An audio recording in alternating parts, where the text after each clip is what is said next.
Assalamualaikum warahmatullahi wabarakatuh. Untuk pertemuan kali ini kita akan membahas mengenai elastisitas. Jadi nanti kita akan membahas macam-macam elastisitas. Ada elastisitas demand, elastisitas supply, kemudian menentukan jenis-jenis elastisitasnya, elastis atau inelastis, unit elastis. Kemudian ada income elastis dan cross elasticity. Nah, untuk memulai mengenai konsep elastisitas, kita bisa lihat di sini bahwa terdapat perbedaan efek.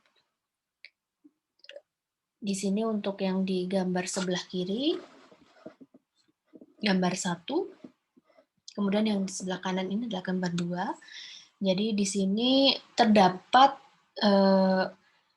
supply shift yang sama, jadi bisa dilihat jenis kurvanya, kemiringan slope dari kurva supply-nya antara gambar 1 dan gambar 2 itu sama. Kemudian sama-sama bergeser ke kiri gitu ya, jadi keadaan awalnya adalah di S0, kemudian akan berpindah ke S1. Tetapi di sini efek dari supply shift ke kiri itu akan berbeda ketika dia memiliki dua jenis demand curve yang berbeda pula. Jadi yang di sebelah kiri itu demand curve-nya itu dia lebih landai, sementara yang sebelah kanan itu dia lebih curam. Nah, perbedaannya adalah bahwa ketika di sini terjadi supply shift ke kiri, kemudian berarti di sini kan terjadi shortage, terjadi pengurangan supply, kemudian supply yang baru itu berada di S1. Jadi untuk yang pertama, di titik equilibriumnya itu adalah di E0.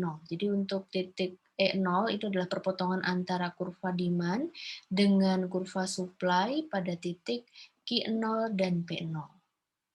Kemudian ketika terjadi pengurangan supply-nya bergerak ke kiri, ini ke S1, maka akan terbentuk titik equilibrium baru di E1, di mana di E1 ini terjadi kenaikan harga yang sedikit dari P0 ke P1 gitu ya. Sedikit ini karena dibandingkan dengan sebelah kanan nantinya. Tapi di sini terjadi perubahan harga dari P0 ke P1, sementara perubahan kuantitinya itu relatif lebih besar. Jadi dari Q0 ke Q1.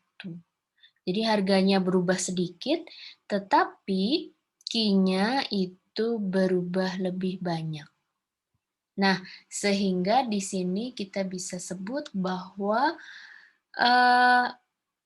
untuk kasus yang di gambar 1 ini adalah relatif elastis.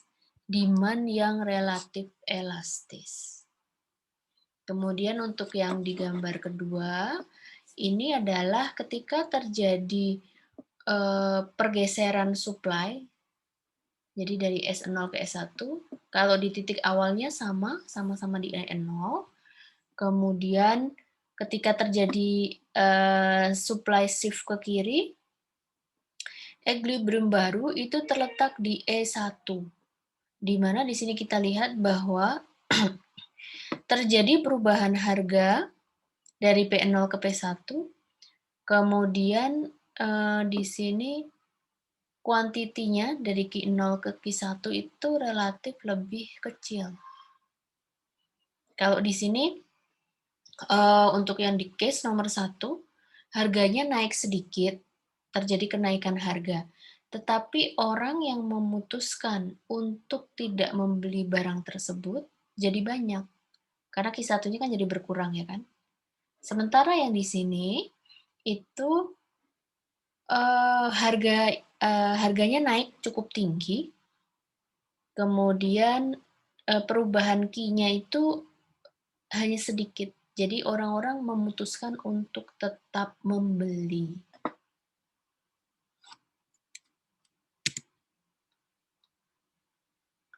Jadi di sini kita bisa bilang bahwa untuk yang di gambar 1, perubahan demand-nya itu cukup responsif. Ada terjadi perubahan harga, perubahan kuantitinya itu nampak sekali. Kemudian sedangkan yang di gambar 2 itu tidak terlalu responsif. Jadi yang di sebelah kiri ini adalah elastis demand, yang di sebelah kanan, yang di gambar 2 ini adalah inelastis, relatively inelastis demand.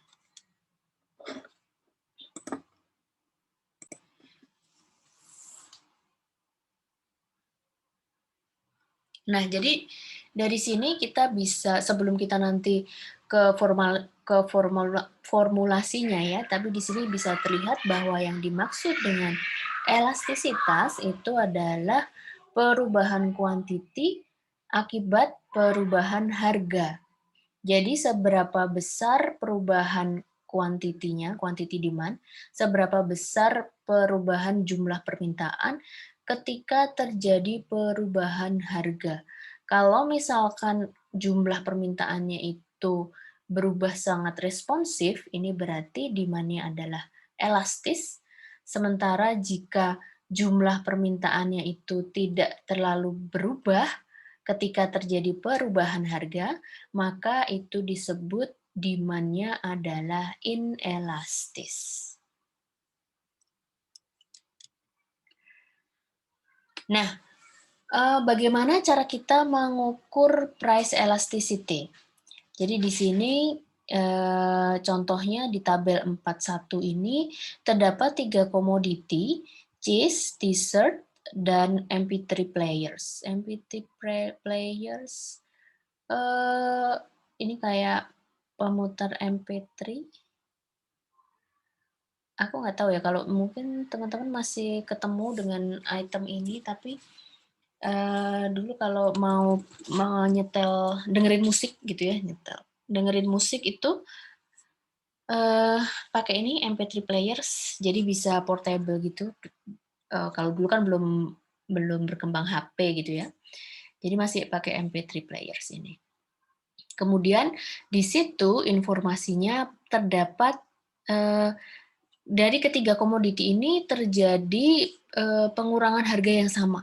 Jadi di keju, cheese itu terjadi pengurangan harga sebanyak $2 per kilo, dessert itu juga terjadi pengurangan harga, penurunan harga $2 per dessert, yang MP3 players juga. Nah, kemudian terdapat informasi di kolom berikutnya, yaitu terjadi kenaikan jumlah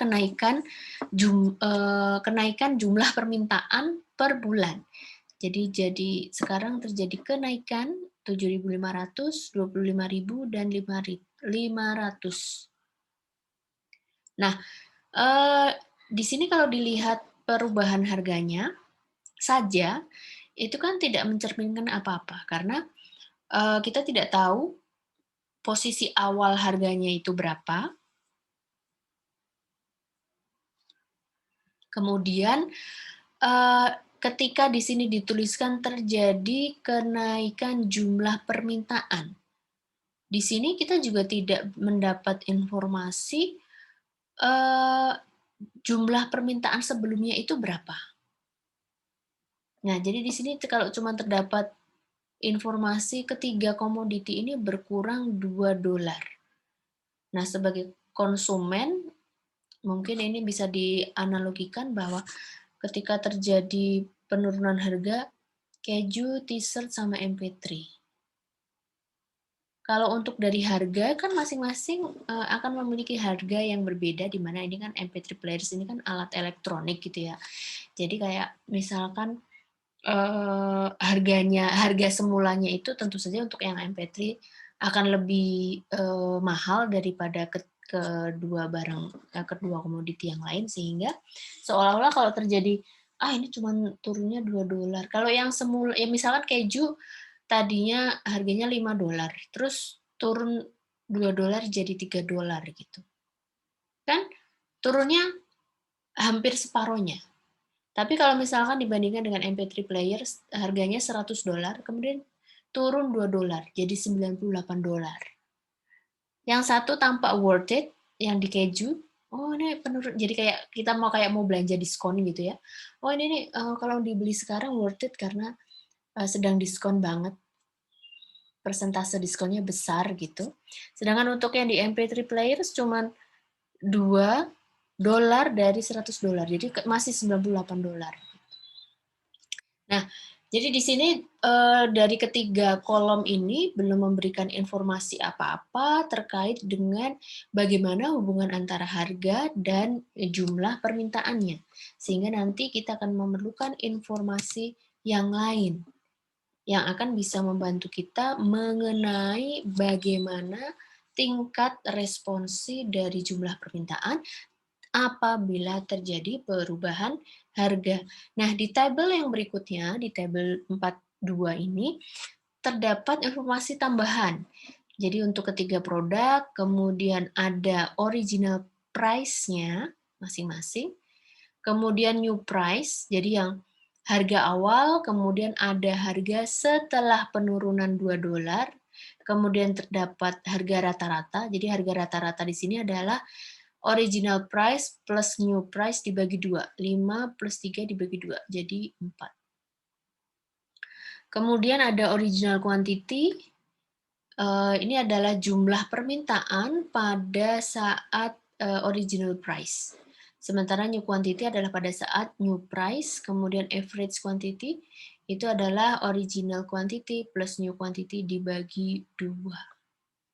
Nah, jadi di sini kita sudah memiliki data yang lengkap untuk melihat bagaimana tingkat responsif atau tingkat bagaimana perubahan harga ini akan berpengaruh terhadap jumlah permintaan. Nah, jadi di sini untuk menghitung yang namanya price elasticity of demand, atau biasanya lebih singkatnya tuh elasticity of demand, elastisitas permintaan, seperti itu bisa. Nah, ini adalah dihitung dengan cara melihat rasionya. Jadi rasio antara persentase perubahan jumlah permintaan dibagi dengan persentase perubahan harga. Kemudian untuk barang normal elastisitasnya ini akan negatif gitu ya, karena demand slope-nya itu kan dia menurun gitu ya, jadi nilainya negatif. Kemudian kita biasanya melihat nilai elastisitasnya itu dengan melihat nilai absolutnya.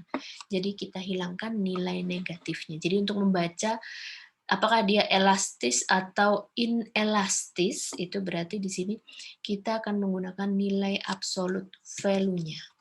Jadi price elasticity of demand ini merupakan perubahan persentase perubahan di jumlah permintaan dibagi dengan persentase perubahan harga.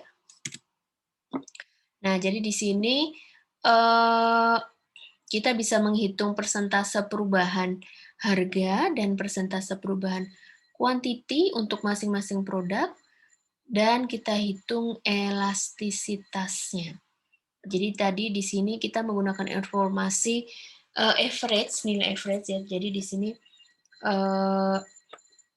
persentase perubahan kuantitinya itu adalah perubahan quantity dibagi dengan average-nya, dibagi dengan perubahan harga per rata-rata harga.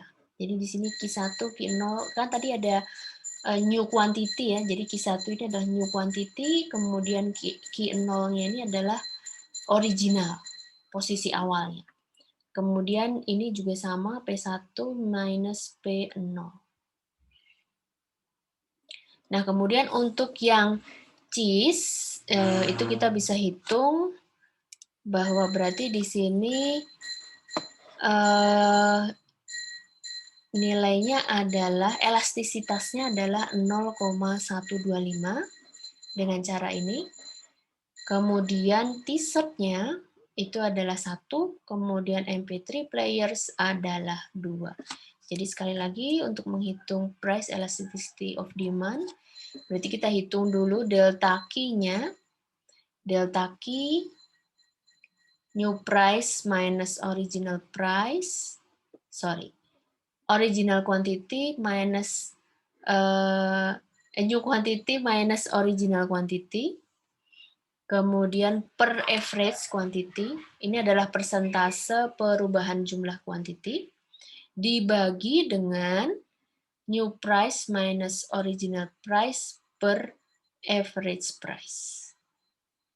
Gitu. Kemudian kita dapatkan nilainya tadi, ya, jadi ini yang sudah dihitung 0,125, 1, dan 2.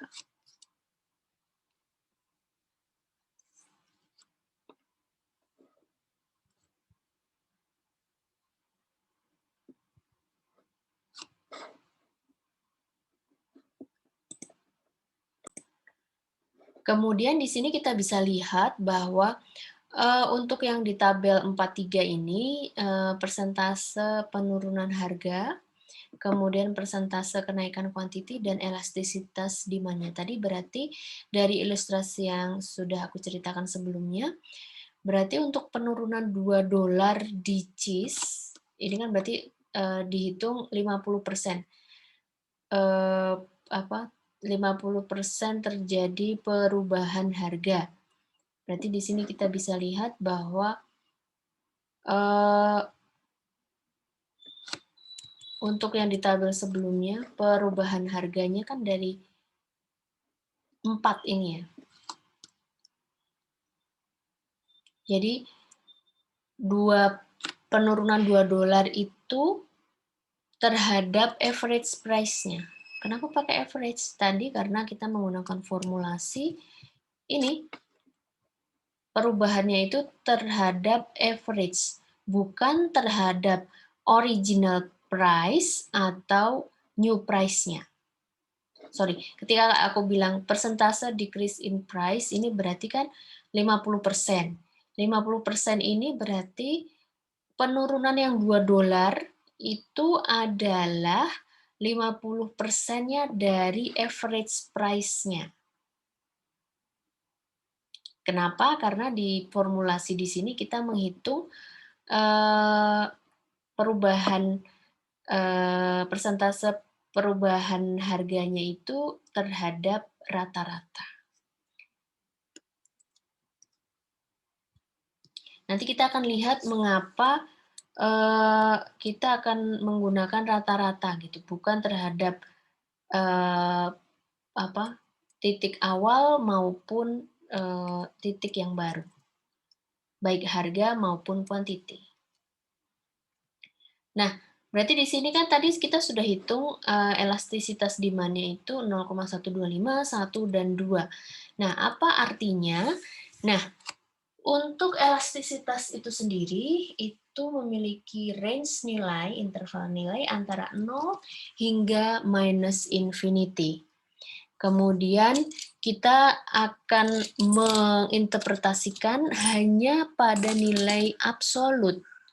Jadi kita akan menggunakan 0 sebagai penanda. Jadi kalau apakah elastisitasnya itu lebih besar dari 0 atau kurang dari 0.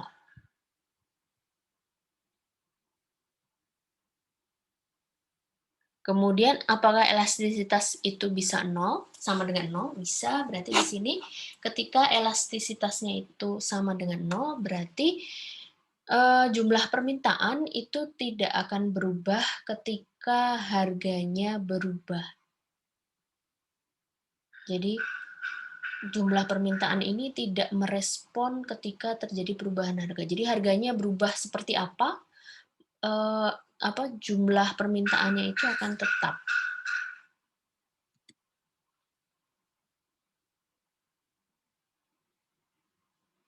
Nah, kemudian angka yang semakin besar itu menunjukkan bahwa semakin besar pula elastisitas, semakin besar pula perubahan atau respons dari jumlah permintaan terhadap permintaan harga, sehingga dikatakan demand-nya adalah elastis. Kemudian jika nilainya itu kurang dari 1, maaf, ini tadi yang di bagian sini itu penandanya berarti bukan 0 ya, tapi di sini apakah elastisitas bisa sama dengan 0, itu berarti bisa. Nah, tetapi untuk melihat apakah dia elastis atau inelastis, itu adalah jika dia semakin besar dari 1, itu dikatakan elastis. Jika dia kurang dari 1, itu adalah inelastis. Maksudnya dengan inelastis ini bahwa persentase perubahan jumlah permintaan itu kurang dari persentase perubahan harga. Ini untuk yang inelastis. Nah, tadi kurang dari 1, lebih dari 1. Apa yang terjadi jika elastisitas sama dengan 1? Ini berarti disebut unit elasticity. Berarti persentase perubahannya adalah sama. Sama antara perubahan jumlah permintaan dan persentase perubahan harganya. Jadi, aku ulangi lagi, sekali lagi, bahwa jika nilai elastisitas tadi lebih dari 1, makin besar gitu ya, makin besar berarti menunjukkan bahwa demand-nya adalah elastis. Kemudian jika kurang dari 1, berarti menunjukkan inelastis. Kemudian jika dia sama dengan 1, ini berarti unit elastis.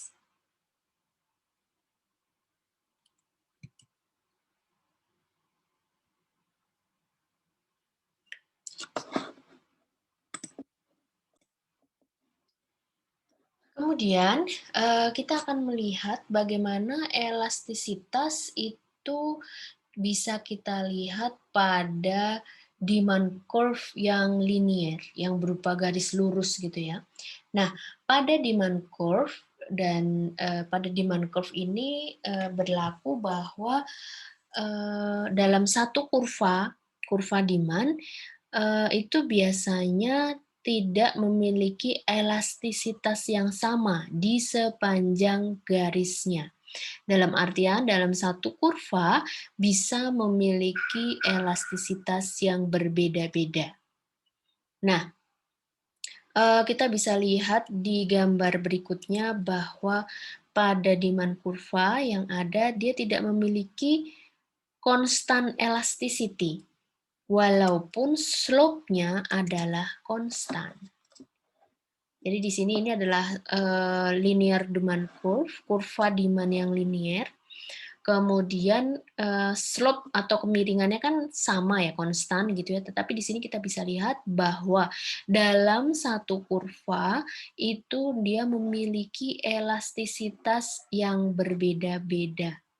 Ada yang unit elasticity, elastis, dan inelastis. Jadi ini di sini untuk menghitung elastisitas di antara A dan B, kita bisa lihat dengan menggunakan rumus yang sama, delta Q per Q bar per delta P per P bar. Sama dengan 5, kemudian elastisitas di sepanjang C dan D itu adalah sama dengan 1, sementara yang di E dan F, di sepanjang E dan F ini elastisitasnya adalah 0,2. Nah, jadi di sini pada titik yang mendekati garis vertikal, elastisitasnya akan semakin besar, sementara yang mendekati garis horizontal, dia akan semakin inelastis.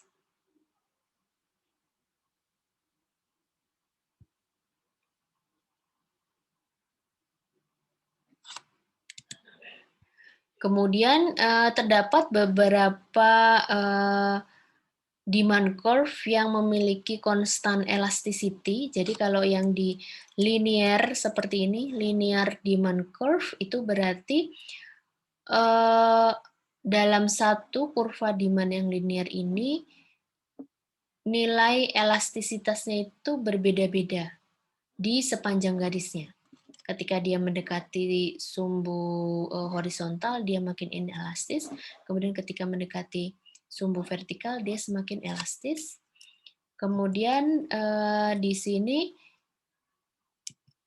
untuk kurva demand yang lain, ada kurva demand yang khusus yang dia memiliki konstan elasticity, di mana dalam satu kurva demand itu nilai elastisitasnya adalah tetap.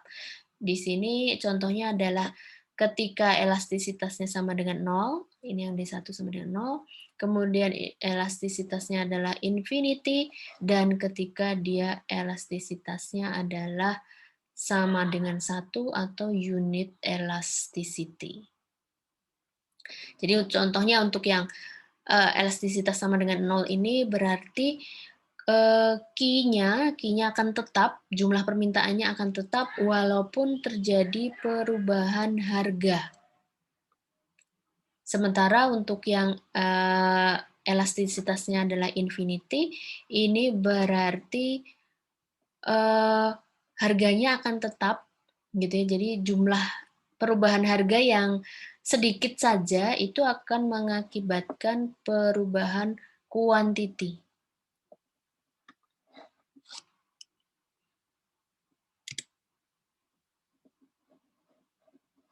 Jadi di sini yang D2 tadi, infinite elastisitas, perubahan harga yang sedikit dari P0 itu akan mengurangi quantity demand dari infinite number ke zero.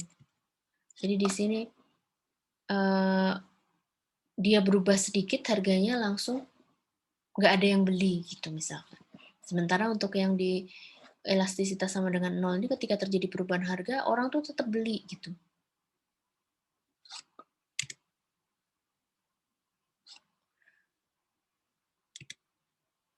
Kemudian apa yang menyebabkan atau apa yang berpengaruh terhadap elastisitas demand? Nah, faktor utama dari elastisitas ini adalah keberadaan substitusi. Jadi ketika barang tersebut memiliki barang substitusi, ada penggantinya, maka dia akan lebih cenderung elastis. Kemudian kalau misalkan dia tidak memiliki barang substitusi, maka dia akan cenderung inelastis. Jadi secara permisalan itu bisa melihat bahwa kalau misalkan satu barang itu dia punya substitusi, bisa digantikan gitu ya. Misalkan apa? Barang substitusi. Misalkan antara kentang dengan jagung misalkan. Nah, berarti ketika dia memiliki substitusi, di satu sisi misalkan harga kentang naik, maka orang-orang akan, kan jadi mahal kan kalau mau beli kentang, makanya dia akan beli jagung saja, misalkan seperti itu. Tapi kalau misalkan dia tidak ada substitusinya, maka dia akan cenderung inelastis. Walaupun terjadi kenaikan harga, orang itu tetap beli gitu. Yang mengurangi pembelian hanya sedikit. Nah, kemudian elastisitas, demand elastisitas permintaan, ini juga tergantung dari time period-nya. Time period di mana terdapat kejadian tersebut gitu. Jadi di sini kita bisa bedakan elastisitas permintaan pada short run, pada jangka pendek, dan elastisitas permintaan pada jangka panjang atau long run. Jadi di sini selain dari tadi efek dari yang berpengaruh terhadap elastisitas itu, berarti yang pertama adalah ketersediaan substitusi, kemudian yang kedua ini nanti adalah time period-nya. Nah, kenapa time period ini berpengaruh? Karena Dibutuhkan waktu untuk membangun adanya, misalkan menyediakan atau membangun gitu ya, membangun pabrik yang menyediakan produk substitusinya gitu.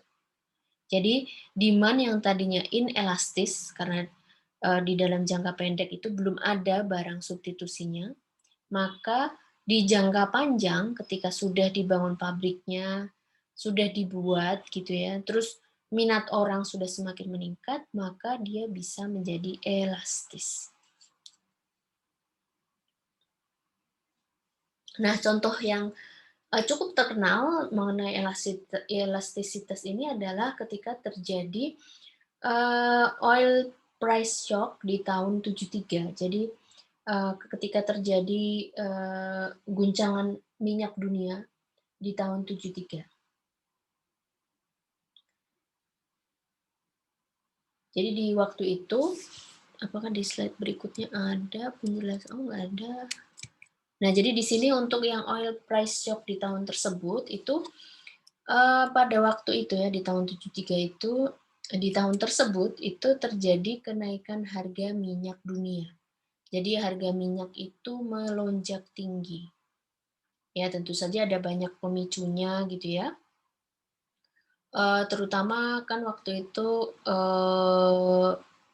apa yang memproduksi minyak itu kan hanya beberapa negara saja. Kemudian permintaannya juga tinggi karena di waktu-waktu tersebut, di tahun-tahun tersebut itu dimulainya proses atau pembangunan industri dalam skala besar. Jadi industri-industri berkembang yang membutuhkan minyak ini. Nah, kemudian ketika terjadi perubahan harganya tiba-tiba melonjak tinggi gitu ya. Nah, mau tidak mau negara-negara yang membutuhkan minyak tadi dia tetap belanja minyak. Kenapa? Karena kan waktu itu dia sudah punya pabrik gitu ya, terus sudah mulai beralih, jadi kegiatan perindustrian itu sudah digunakan sebagai salah satu tumpuan dalam perekonomiannya gitu. Jadi kalau industrinya tutup, tidak berjalan, maka perekonomiannya akan melambat gitu, akan berbahaya bagi kelangsungan kehidupan perekonomian di negara tersebut gitu. Nah, jadi ketika harga minyak tiba-tiba naik tinggi, melonjak sangat tinggi di tahun tersebut, yang beli minyak tetap, karena kan mau nggak mau industri tetap berjalan, energinya harus disuplai gitu ya. Nah, sehingga tidak dengan harga yang melonjak tinggi, tidak terlalu terjadi pengurangan jumlah demand minyaknya.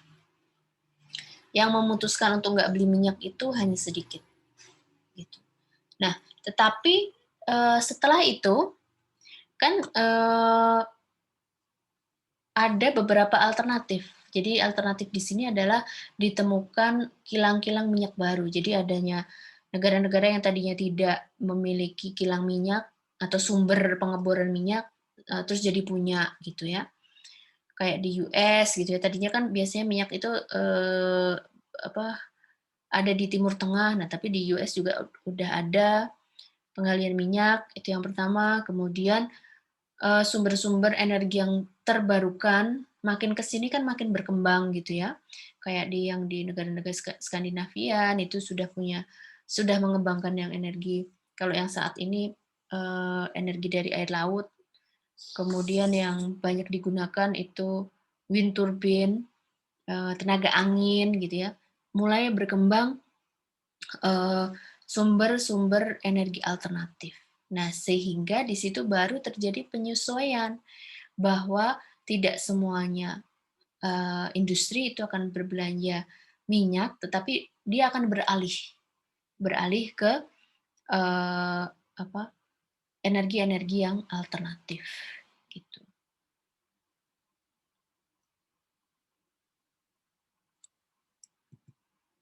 Nah, jadi di sini terjadi perbedaan perilaku elastisitas di jangka pendek dan jangka panjang. Untuk yang di jangka pendek ini berarti menunjukkan immediate respon yang terjadi saat itu, jadi ketika terjadi perubahan harga, berapa jumlah permintaan yang terdampak itu adalah short run. Kemudian untuk yang di long run itu berarti jumlah permintaan yang berubah ketika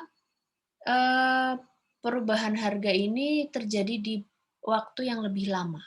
Nah, waktu yang lebih lama, jadi antara short run dan long run ini tidak bisa dihitung dengan satu satuan waktu tertentu. Jadi, apakah lebih dari 1 tahun itu adalah long run, sementara kurang dari 1 tahun itu adalah short run, itu tidak demikian, tapi di sini tergantung dari barangnya, gitu.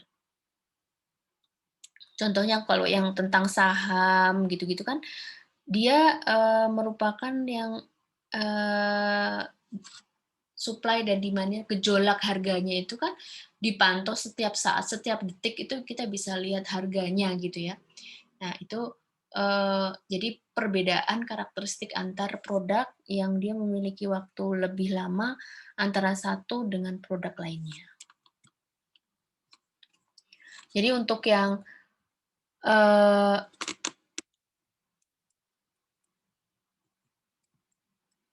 short run dan long run di sini, misalkan kita memiliki untuk posisi awal itu ada di E0 ya, di titik equilibrium antara demand dan supply. Jadi di sini ini adalah demand pada short run, ini adalah demand pada long run. Nah, kemudian ketika terjadi kenaikan supply, jadi supply-nya itu shift ke kanan. Ketika terjadi shift ke kanan, itu berarti di sini akan terbentuk kalau akan terbentuk equilibrium baru. Jadi kalau di equilibrium baru itu merupakan respon yang seketika ketika terjadi perubahan supply langsung diikuti dengan perubahan titik equilibrium saat itu hampir bersamaan gitu ya, itu berarti equilibrium yang di short run. Sementara untuk yang setelah terjadi adaptasi-adaptasi tadi, dalam waktu tertentu terjadi penyesuaian-penyesuaian, maka itu adalah elastisitas dalam long run. Nah, jadi di sini kita bisa lihat bahwa ketika terjadi perubahan supply ke kanan, maka di sini equilibriumnya E0 ini akan pindah ke ES, di mana di sini terjadi kita bisa lihat bahwa perubahan harganya itu tinggi. Jadi P0 ke PS. Lebih tinggi, lebih besar daripada perbedaan antara P0 ke PL. Jadi di sini terjadi perubahan harga yang cukup besar, tapi kita bisa lihat bahwa kuantitinya hanya berubah sedikit. Nah, sementara di jangka panjang ketika sudah terjadi penyesuaian-penyesuaian, maka di sini perubahan kuantitinya lah yang lebih besar. Gitu dari G0.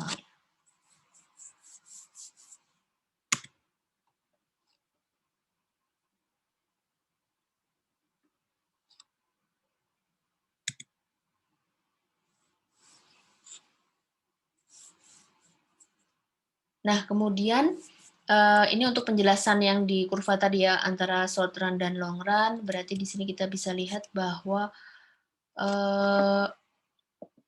jumlah permintaan ini dalam waktu yang lebih pendek dalam short run ini memiliki respons yang berbeda, perubahan harga, kuantitinya tuh dalam jangka pendek dan jangka panjang akan memiliki perbedaan respons yang berbeda.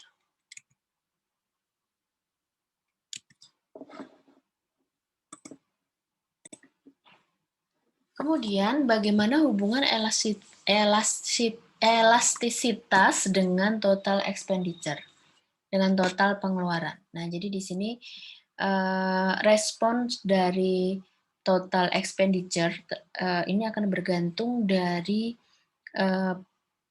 elastisitasnya. Karena kenapa? Karena Total expenditure ini adalah perkalian antara harga dengan quantity. Harga dengan jumlahnya. Nah, jadi di sini yang perlu diketahui bahwa antara harga dan quantity itu memiliki perubahan arah pada demand curve. Jadi dia kan slope-nya negatif gitu ya. Jadi kalau harganya semakin tinggi, kuantitinya semakin kecil, kemudian kalau harganya semakin rendah, maka Q-nya akan semakin besar gitu. Jadi dia itu maksudnya move in opposite direction. Nah, kemudian perubahan dari total expenditure ini akan ambigu apabila kita hanya mengetahui demand curve-nya. Nah, jadi di sini kita akan melihat bagaimana perubahan dari total expenditure itu akan bergantung terhadap perubahan relatif antara harga dan kuantitinya. Nah, jadi di sini kita punya tabel antara harga, kemudian quantity demand, dan expenditure. Jadi expenditure di sini adalah perkalian antara price dan quantity, ya kan? Price dan quantity. Di sini kita bisa lihat bahwa ketika price-nya 0, price-nya $12, maka quantity demand-nya 0. Jadi pada titik ini ya, pada titik price-nya 12, quantity demand 0, expenditure-nya 0. Kemudian pada titik yang ini itu adalah ketika price-nya 0, kemudian quantity demand-nya adalah 60. Kemudian ini terdapat titik-titik yang ada di sini ketika price-nya 10, kemudian quantity-nya juga 10, expenditure-nya 100, 160, 180, kemudian 160, 100, dan 0. Itu adalah kurva demand-nya. Kemudian di sini kita bisa tarik untuk total expenditure. Jadi untuk kurva expenditure-nya itu sendiri itu kita bisa gambarkan seperti ini kan. Berarti pada antara total expenditure dengan quantity demand. Berarti di sini kita bisa dapatkan untuk quantity demand 0, berarti total expenditure-nya 0. Kemudian 10 quantity-nya, maka expenditure-nya 100, dan seterusnya. Jadi untuk total expenditure itu akan bisa dilihat awalnya dia 0, kemudian beranjak naik sampai ke titik puncak, kemudian turun kembali. Ini adalah untuk yang total expenditure. Kemudian kita bisa melihat bahwa titik puncak pada total expenditure-nya itu ditandai pada saat unit elastis atau elastisitasnya sama dengan 1. Kemudian kita bisa lihat bahwa total expenditure itu akan naik pada saat demand-nya elastis, kemudian total expenditure-nya akan mulai turun ketika demand-nya adalah inelastis.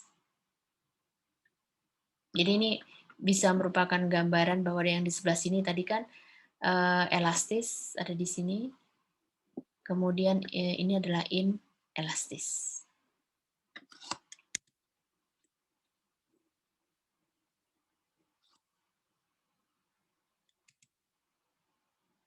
Nah, kemudian kita beranjak ke berikutnya, tadi mengenai demand, elastisitas demand, kemudian sekarang kita akan melihat mengenai elastisitas supply. Jadi, kalau elastisitas demand itu berarti respon dari jumlah permintaan terhadap perubahan harga gitu ya. Nah, sama halnya dengan di elastisitas supply. Ini jadi bagaimana perubahan kuantiti jika terjadi perubahan harga. Jadi persentase, jadi ketika diformulasikan ini adalah persentase perubahan jumlah supply dibagi dengan persentase perubahan harganya. Kemudian terdapat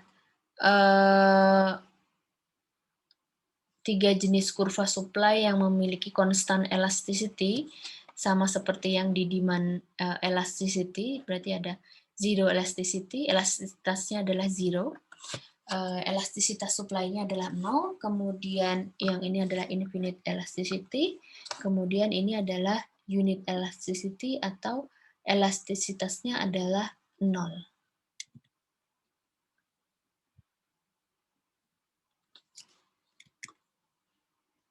Kemudian apa yang menyebabkan atau yang berpengaruh terhadap elastisitas supply itu adalah adanya substitusi dan production cost, harga untuk memproduksi barang tersebut. Kemudian yang kedua, ini sama seperti yang di demand elasticity, yaitu adanya time period, apakah dia short run dan long run. Kemudian untuk yang short run dan long run, ini memiliki pengertian yang sama tadi ya, bahwa ketika terjadi perubahan fenomena, kemudian kita mencatat respons yang terjadi pada saat itu, ketika terjadi shock, langsung saat itu berarti adalah short run, sementara kalau kita menghitung atau melihat nilai elastisitasnya itu setelah beberapa lama waktu berlalu ketika terjadinya shock, maka itu adalah pengukuran elastisitas dalam long run. Ini contohnya, di sini terdapat ada demand D0 dan D1, kemudian ini adalah supply dalam short run, dan ini adalah long run. Jadi yang pertama adalah ketika di sini pada titik equilibrium awal di E0, ini adalah perpotongan antara D0 dan S yang pertama ini ya, yang di short run. Kemudian kita akan lihat ketika di sini untuk yang di elastisitas supply, ini kita bisa lihat apa yang terjadi ketika demand-nya itu mengalami shifting dari D0 ke D1. Nah, berarti di sini terjadi perubahan harga ya. Di sini bisa lihat berarti equilibriumnya dari E0 pindah ke ES, di mana P0 akan naik ke PS, sementara jumlah kuantitinya, quantity supply-nya itu dari Q0 ke QS. Jadi jumlahnya lebih sedikit. Nah, kemudian pada saat dia long run, itu berarti di sini P0 itu akan naik sedikit ke PL, jadi dari ES, dari equilibrium ES itu pada saat long run itu equilibriumnya akan pindah ke sini, ke EL. Kita bisa lihat bahwa kenaikan harganya sedikit, tetapi di sini perubahan kuantitinya adalah lebih tinggi dari Q0 ke QL. Jadi perhatikan perbedaan antara Q0 ke QS dan Q0 ke QL. Jadi Q0 ke QL itu lebih tinggi, lebih besar daripada Q0 ke QS. Sementara perubahan harganya adalah kebalikannya. P0 ke PL itu lebih kecil dibandingkan dari P0 ke PS. Gitu.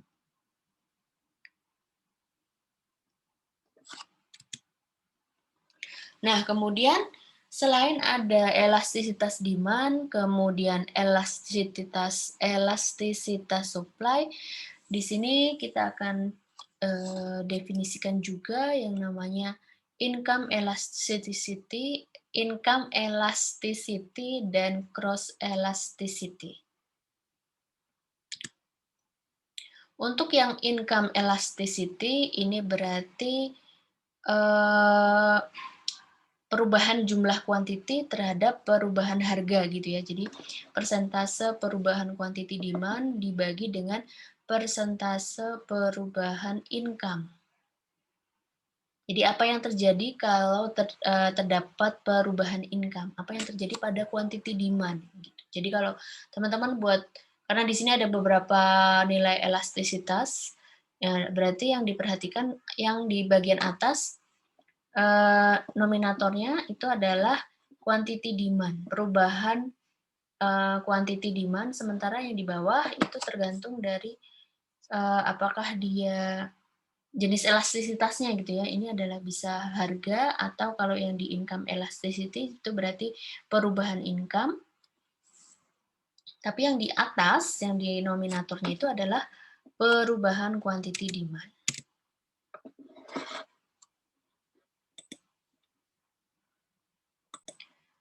Kemudian untuk yang income elastisitas ini,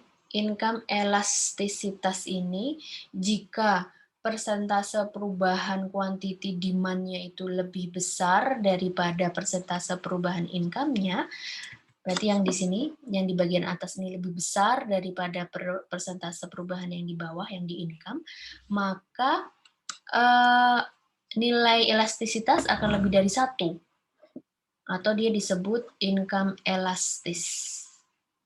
Kemudian jika kebalikannya, jika dia persentase perubahan kuantitinya itu lebih kecil, yang bagian atas ini lebih kecil daripada persentase perubahan income-nya, maka nilai elastisitas income-nya itu akan menjadi inelastis. Kurang dari less than unity itu berarti kurang dari 1 kan. Untuk unit elastis kan ketika elastisitas sama dengan 1. Nah, kemudian nilai income elastisitas ini kita bisa gunakan untuk mendeteksi apakah jenis barang tersebut. Jadi di sini ada barang inferior. Inferior itu jika income elastisitasnya itu negatif. Jadi maksudnya quantity demand itu decrease ketika quantity demand-nya berkurang ketika income-nya naik. Kemudian di sini ada 2 jenis normal good. Normal good ini bisa income inelastis dan income elastis. Kalau yang income elastis itu berarti kurang dari 1. Kalau yang income elastis berarti lebih dari 1.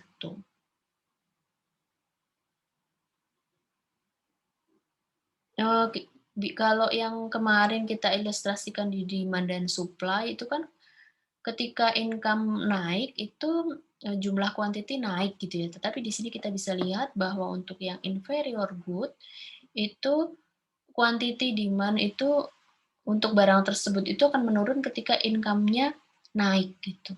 Contohnya apa?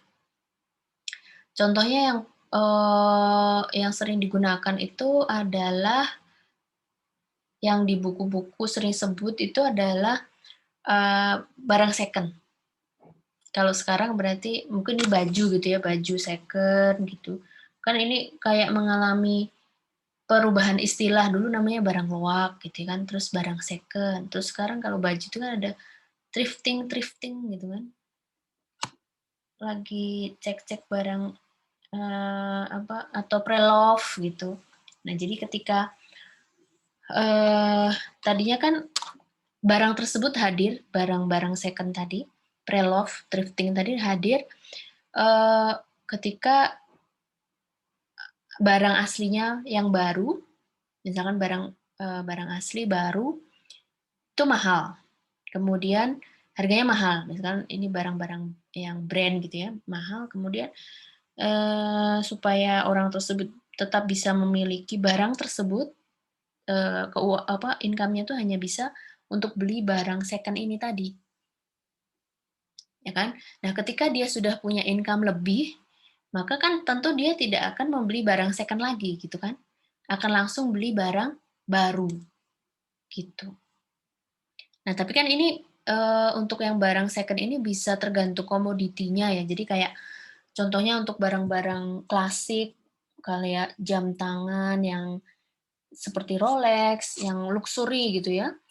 Itu kan kadang untuk koleksi-koleksi tertentu yang dulu keluar terus sudah di stop produksinya akan jadi barang antik, barang langka gitu. Malah harganya makin tinggi kan. Nah, untuk yang contoh lain, kalau mahasiswa biasanya kayak gini, barang inferior ini adalah mie instan. Jadi kayak kalau pas, eee, apa, sedang di kos gitu ya, terus sudah dapet jatah uang saku yang diberikan tiap awal bulan. Jadi kalau misalkan kan harus dibagi-bagi tuh uang sakunya tuh buat bayar kosnya, buat bayar, apa, buat beli paket data misalkan, buat makan, buat beli alat-alat mandi dan sebagainya gitu. Jadi income-nya itu akan dibagi-bagi, uang sakunya tadi akan dibagi-bagi. Jadi kalau, buat biar ngirit gitu ya, alih-alih masak atau beli makan di warteg atau di nasi padang gitu kan mahal tuh, let's say 15.000 gitu ya, satu kali makan. Kemudian karena terbatas tadi uang sakunya, terus beli mie instan aja. Mie instan sama telur dimasak sendiri, mungkin 5.000, hanya 5.000. Nah, kemudian kalian dapat kenaikan gaji nih, kenaikan income, kenaikan uang saku. Nah, gitu ya, tiba-tiba naik 300% misalkan. Nah, sehingga yang tadinya hanya cukup buat beli mie instan, sekarang bisa tiap hari makan di warteg itu tadi, gitu. Jadi ketika demand-nya naik, ketika income-nya naik, makin nggak dibelilah itu si mie instan itu, gitu. Nah, kemudian ini juga ada catatan tambahan untuk yang termasuk necessities, jadi produk di mana income elasticity of demand-nya itu adalah positif tapi kurang dari satu, atau luxury. Income elasticitas of demand ini positif dan lebih besar dari satu. Jadi ini adalah yang necessities, kemudian yang kedua ini adalah luxury.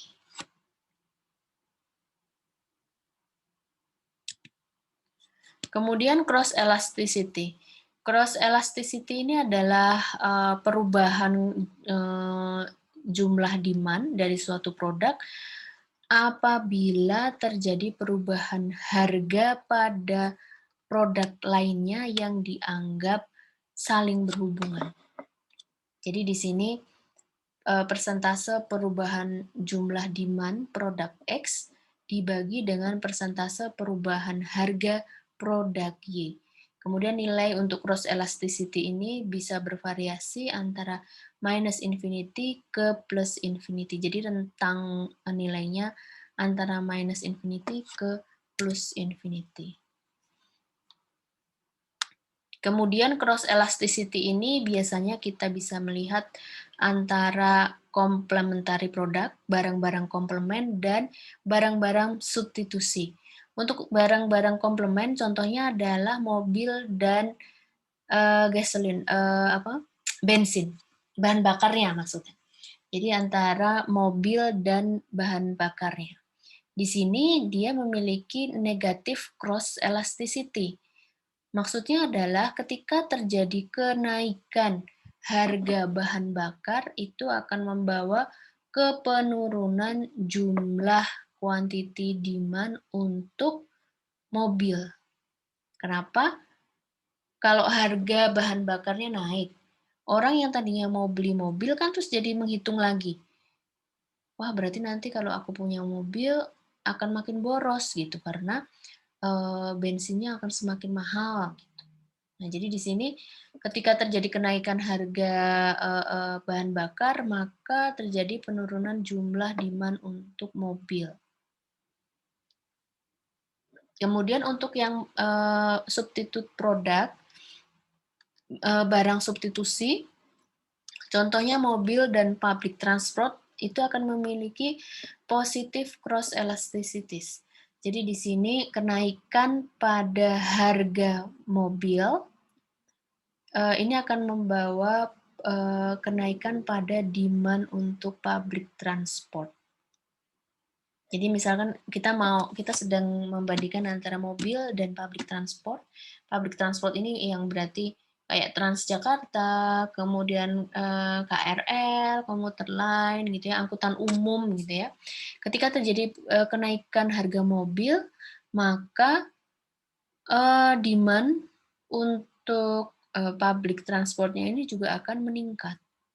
Kenapa? Karena makin banyak orang yang beralih dari penggunaan mobil ke public transport. Yang tadinya mau beli mobil gitu ya, terus akhirnya memilih untuk mengurungkannya tersebut.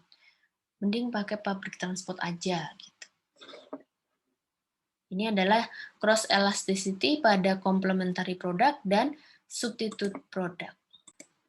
Jadi di sini kita bisa definisikan bahwa untuk yang substitute itu berarti cross elasticity-nya adalah positif dan komplement ini adalah negatif. Baik, demikian penjelasan mengenai elastisitas. Terima kasih atas perhatiannya. Wassalamualaikum warahmatullahi wabarakatuh.